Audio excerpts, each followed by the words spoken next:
છેલ્લા વિડીયોની અંદર આપણે બ્રાન્ચમાં કઈ કઈ ઓપોર્ચ્યુનિટી ગવર્મેન્ટ ક્ષેત્રે છે, બિઝનેસ ક્ષેત્રે છે, તમારે પોતાની કોઈ આઈટી કંપની ચાલુ કરવી છે એના ક્ષેત્રે છે એ મેં તમને આપ્યો હતો. અને ઘણી બધી બ્રાન્ચ મેં તમને એવોઇડ કરવાની કીધી હતી અને એ વખતે મેં કીધું હતું કે તમે જે એવોઇડ કરો છો બ્રાન્ચ, એની જગ્યાએ તમારે કઈ બ્રાન્ચની અંદર એડમિશન લેવું જોઈએ. તો આજના વિડીયોની અંદર એમાં તમે ઘણી બધી કમેન્ટ કરી કે હા સર વિડીયો જોઈએ છે, તો આજના વિડીયોની અંદર હું તમને બતાવવાનું છું કે એન્જિનિયરિંગની એવી ઘણી બધી બ્રાન્ચીસ છે જેમાં એડમિશન ના લેવાય. પણ જો તમારે એમાં જ આગળ વધવું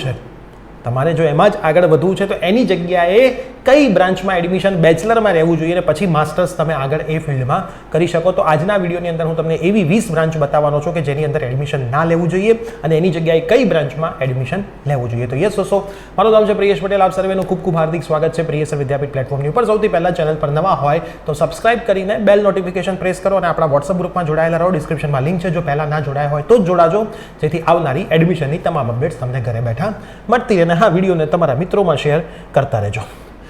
આ એવી બ્રાન્ચ છે જેમાં ગુજરાતમાં થોડો ઘણો સ્કોપ છે, પણ એક્સપર્ટનું કહેવું એવું છે કે બને ત્યાં સુધી એની જે બેઝિક બ્રાન્ચ છે એ જ તમે પસંદ કરો.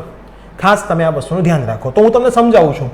ઓટોમોબાઈલ જો તમારે લેવું હોય તો ઓટોમોબાઈલમાં ના લેવાય. શેમાં લેવાય? મિકેનિકલમાં લેવાય. અને માસ્ટર ડિગ્રી તમે ઓટોમોબાઈલમાં કરી શકો છો. મેં પોતે બી મિકેનિકલથી બેચલર કર્યું છે. મેં માસ્ટર ડિગ્રી પ્રોડક્શનમાં કરી છે. મારી વખતે મારી જ કોલેજમાં માસ્ટર ડિગ્રી થર્મલમાં પણ ચાલતી હતી, ઓટોમોબાઈલમાં પણ ચાલતી હતી. તો તમે માસ્ટર્સમાં તમે સ્પેસિફાઈ જઈ શકો છો, બેચલરમાં સ્પેસિફાઈ ના જવાય.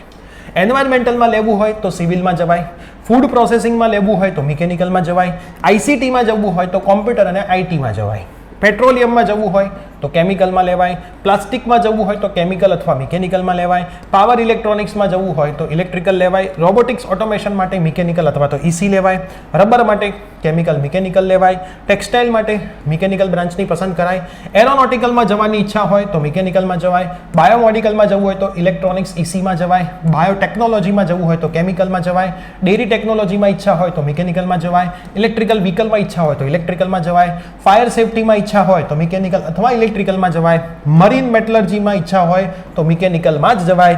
માઇનિંગના સામે કોઈ બ્રાન્ચનો સ્કોપ હાલ નથી.